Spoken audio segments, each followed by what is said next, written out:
코시모 메디치의 손자였던 로렌조 일 마니피코가 있습니다. 이 사람은 위대한 자라 불렸어요. 자, 코시모가 했던 권력이나 코시모가 했던 예술 후원 이런 것들을 물려받아 가지고 더 활성화시켰던 사람이 바로 이 로렌조 일 마니피코였는데요.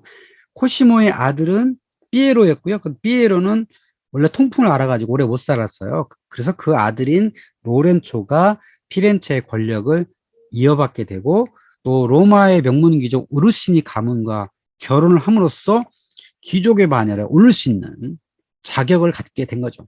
근데 귀족이 되지는 못했어요. 여전히 권력자긴 했어도 상인 가문이었던 거죠. 그리고 여전히 메디치 은행을 운영하고 있었고요.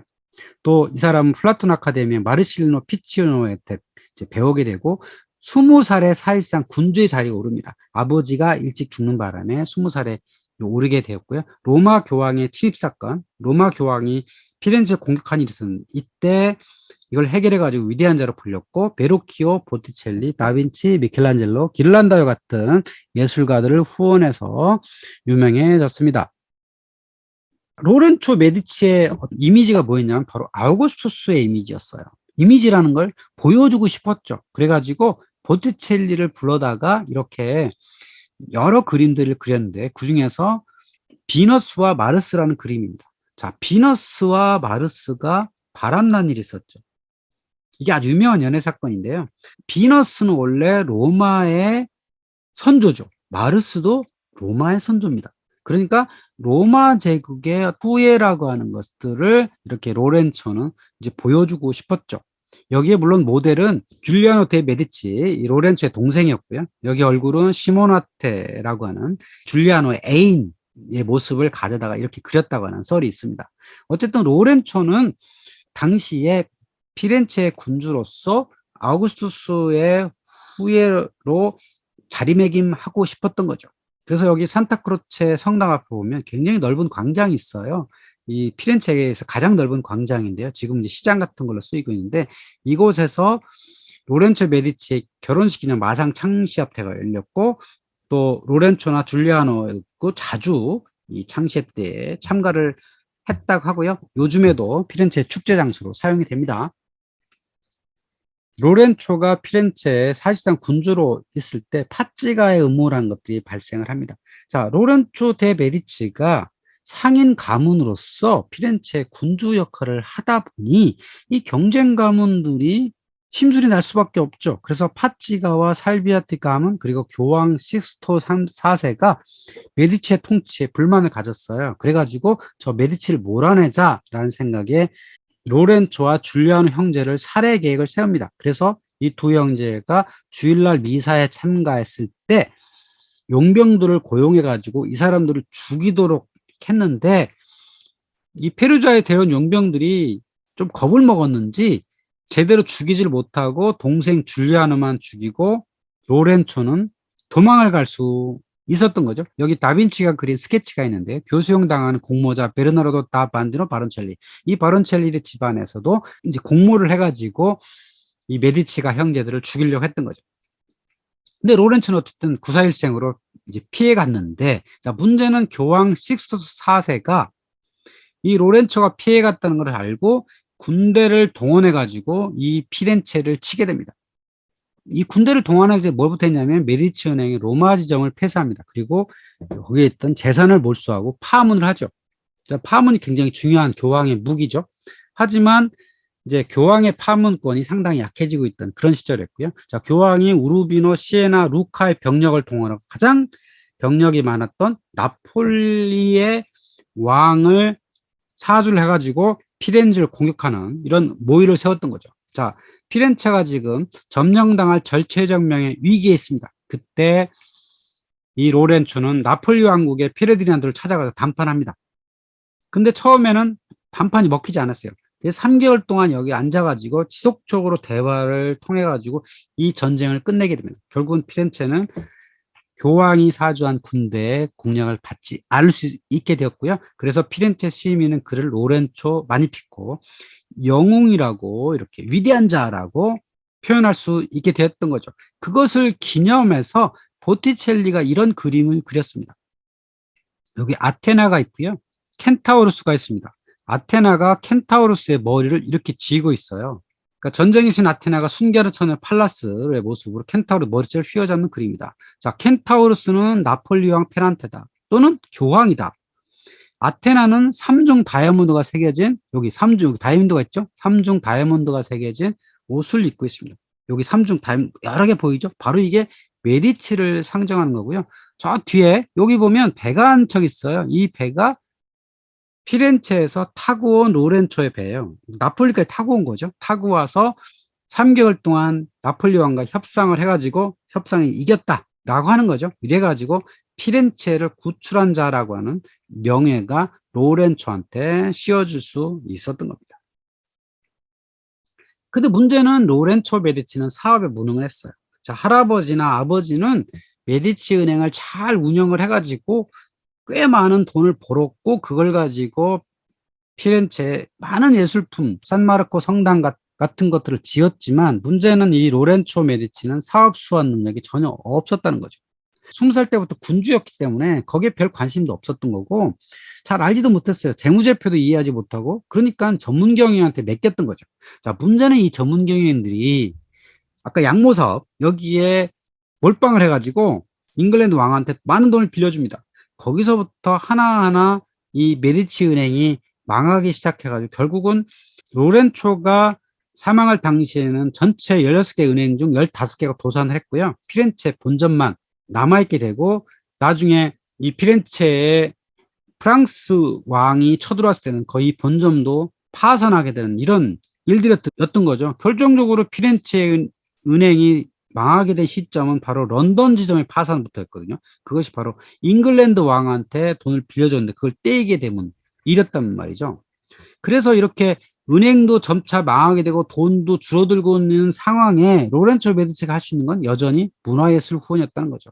그래서 사업에는 관심을 두지 않고 자기한테 주어진 모든 재산을 계속 쏟아부어가지고 예술 활동을 후원했던, 어찌 보면 뭐 껍데기뿐이었던, 뭐 그렇게 할 수도 있는 그런 사람이었다는 거죠. 자, 그러다가 로렌초 메디치가 죽은 2년 후에 1494년 프랑스가 침입을 합니다. 메디치 가문을 쫓아냅니다.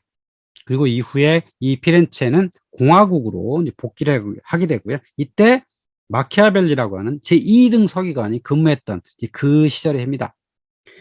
그때에 이 로렌초의 차남이었던 조반니가 1513년에 교황 레오 10세가 되고, 또 그 조카 줄리오는 1523년에 교황 클레멘스 7세가 됩니다.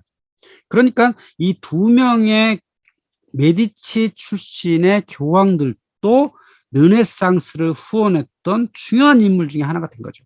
자, 이들은 어릴 때부터 이 메디치라고 하는 환경 속에 살면서 예술 후원이라는 것이 어떤 의미가 있고 어떤 효과가 있다는 걸 알고 있었거든요. 그래서 돈을 쥐고 있는 것보다는 이것을 어떻게 하면 잘 씀으로써 자신들의 정치적 권력을 얻을 수 있느냐라고 하는 데 상당히 많이 몰두를 했던 거죠. 그래서 두 명의 교황이 탄생을 했다. 레오 10세 교황, 차남 조반니, 그리고 클레멘스 7세가 이제 되었다고 하는 겁니다. 그러다가 세월이 지나서 율리우스 2세 시절이 되면 프랑스 간의 패권 다툼이 벌어집니다. 그 시절에 교황에 의해서 메디치가가 이제 복귀를 하게 되고, 2등 서기관에 있었던 마키아벨리는 심한 고문을 받고 쫓겨나게 되는데요. 마키아벨리는 시골의 산타안드레아 별장에 가가지고 거기서 군주론이라는 걸 쓰죠. 그래서 군주론을 당시에 피렌체에 복귀해서 운영하고 있었던 줄리아노라는 이름을 가진 군주한테 헌정을 합니다. 하지만 그 줄리아노는 이 군주론을 쳐다보지도 않았다 그러죠. 아무런 전가를 마키아벨리한테 보내지 않았다라고 하는 거고요. 교황 레오 10세는 그 줄리아노 또 후대였던 로렌초를 우르비노 공작에 임명합니다. 이 로렌초가 로렌초 2세예요. 그 앞에 있던 로렌초 메디치하고 이름은 같지만 이 로렌초 2세가 여기 산 로렌초 성당에 있는 조각상에 새겨진 인물인 거죠. 이 로렌초가 두 명인데 어떤 로렌초가 이 조각상의 모델이냐라고 하는 여러 해석이 있었어요.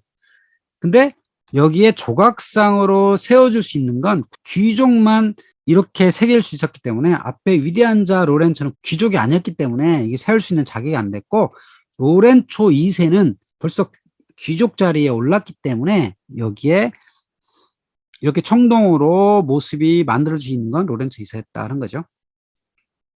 자, 메디치가 이렇게 자리 잡으면 점차적으로 권력이 세지고 있는 그 정점에 누가 있었냐면 바로 토스카나 대공 코시모 1세였습니다. 자, 이 사람은 피렌체 공작으로 자리를 잡았죠. 피렌체 공작이라는 것은 피렌체만을 다스리는, 이 도시국가를 다스리는 권력자죠. 그러다가 이웃나라였던 시에나를 합병합니다. 그러면서 당시에 신성로마 제국의 황제였던 카를로스의 봉신임을 확인하죠. 자, 카를로스는 합스부르크 독일 지역 전체의 황제이기도 하고 스페인까지 차지했던 엄청나게 힘이 셌던 황제였죠.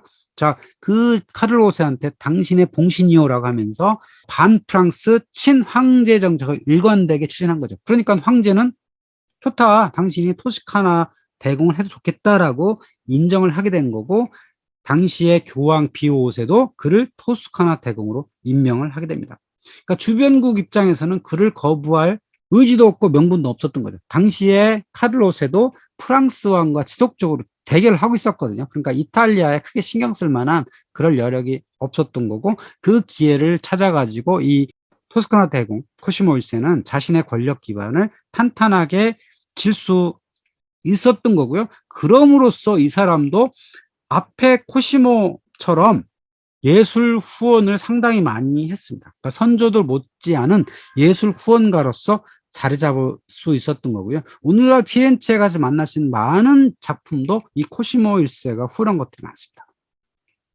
예를 들면 조르조 바사리, 벤베누토 첼리니, 폰토르모, 브론치노, 건축가 발다사레 란치, 역사가 스키피오네 라미라토, 베네데토 바르키. 그 유명한 사람은 여기 마사리가 제일 유명하지만 어쨌든 우리가 볼 수 있는 그런 것들을 많이 볼 수가 있어요. 그러니까 조르조 바사리라는 사람은 원래 미술과 열전이라는 걸 써가지고 이것을 코시모 1세한테 헌정을 했죠. 이 미술과 열전에 레오나르도 다빈치나 미켈란젤로나 당시에 피렌체에서 활약했던 많은 미술가들의 어떤 그 생애와 예술 작품에 대해 평을 했거든요. 그래서 이 르네상스란 말이 탄생하게 된 결정적 계기를 바로 이 조르조 바사리가 주게 됩니다.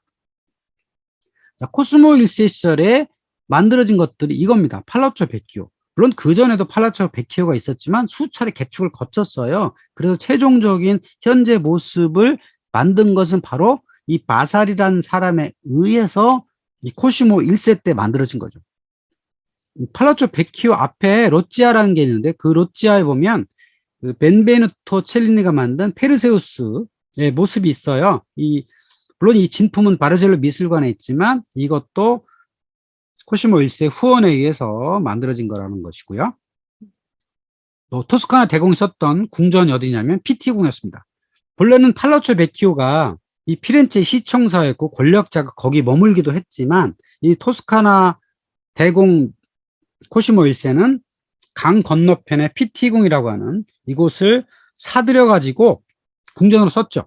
오늘날에 가보면 미술관 겸 박물관인데요. 자, 여기가 코시모 1세가 머물렀던 사무실이에요. 시청이고 사무실이고, 거기에 우피치 미술관을 거쳐서 이렇게 길이 만들어져 있는데 이것을 마사리 통로라 그래요.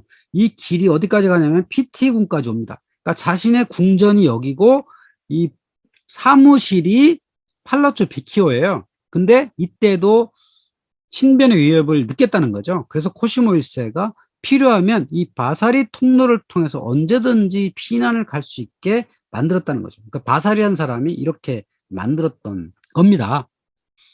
이 피티궁 뒤편에 가보면요, 보블리 정원이라는 아주 아름다운 정원이 있어요. 이것을 아내 엘리오노라를 위해서 만들었다고 전해지고요. 이탈리아 르네상스 정원의 원형이고 프랑스 정원에 큰 영향을 끼치게 됩니다. 르네상스의 대표적인 예술 작품들이 모여있는 것이 어디냐라고 물어본다면 당연히 우피치 미술관이겠죠. 우피치란 말은 원래 사무실이란 뜻이에요. 그래서 조르조 바사리가 1560년부터 이 메디치 대공의 사무실로 만들기 위해서 건축한 거예요. 그러다가 가문이 몰락한 이후에 이 메디치 가문이 전체적으로 오랫동안 모아왔던 이런 미술품 컬렉션이 이 우피치 미술관에 모여지게 됐고, 이 모여지게 된 것을 메디치가의 마지막 후손이었던 마리아나 데이 루이자에 의해서 피렌체시에 기부가 되게 됐고요. 16세기 이래로 사람들의 요청에 따라서 방문객들한테 개방이 되는데요. 1765년은 공식적으로 대중들한테 개방했고 1865년에 정식 박물관이 되었습니다. 그래서 이 우피치 미술관에는 수많은 예술 작품들이 전 세계 사람들의 방문을 받고 있는데요. 그것의 가장 중요한 핵심 역할을 했던 사람들이 누구냐? 바로 메디치 가문이었다고 하는 사실이죠. 그 메디치 가문은 왜 이런 수많은 예술 작품들을, 건축물들을 만들게 됐느냐? 그것은 바로 정치적, 종교적 목적을 달성하기 위한 여러 상황을 헤쳐나가기 위한 방법론에서 있었다고 하는 겁니다.